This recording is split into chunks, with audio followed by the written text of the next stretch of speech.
Hello everyone, আজকে তোমাদের সামনে একটা কাতলা মাছের রেসিপি শেয়ার করব। দেখো, একটা পেস্ট বানিয়েছি, আদা রসুন পেঁয়াজ আর টমেটো কাঁচা লঙ্কা। এই পেস্টটা এবার এর মধ্যে আমি দিয়ে দেব, দিয়ে কিছুক্ষণ ম্যারিনেট করে রাখবো।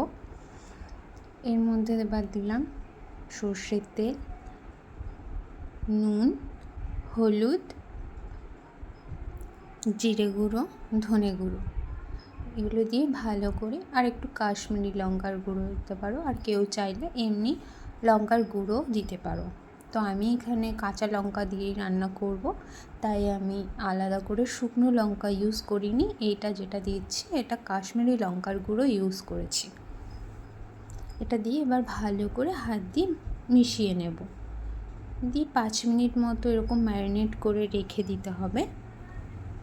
তো আমি এখানে কাতলা মাছের পেটি ইউজ করেছি, কেউ যদি চায় তো কাতলা মাছের পেটি ছাড়াও কাটা মাছও ইউজ করতে পারে, বা অন্য কোনো মাছ দিয়েও এই রেসিপিটা করা যায়।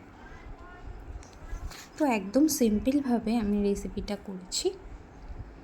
এবার দেখো, কড়াইতে তেল গরম করে নিয়ে কিছুটা গোটা জিরে, শুকনো লঙ্কা, তেজপাতা আমি ফোড়ন দিয়ে দেবো। ফোড়ন দিয়ে এবার একটু নাড়াচাড়া করে নেব, দিয়ে যে ম্যারিনেট করে রেখেছিলাম মাছগুলো, সেই মাছগুলো এবার আস্তে করে দিয়ে দেবো। কিন্তু এমনভাবে হয়তো দেবো, সেটা আগে বলতে ভুলে গেছিলাম। পেঁয়াজ কুচি আগে থেকে কেটে রেখেছিলাম, তো সেটা আমি ফোড়নে দিয়ে দিয়েছি।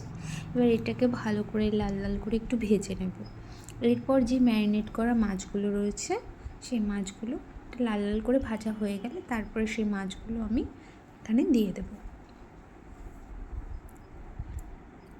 এবার এই মাছগুলো দিয়ে একদম হালকাভাবে নাড়াচাড়া করতে হবে, আর একদম মিডিয়াম বা লোতে রেখে, গ্যাসটাকে লোতে রাখতে হবে।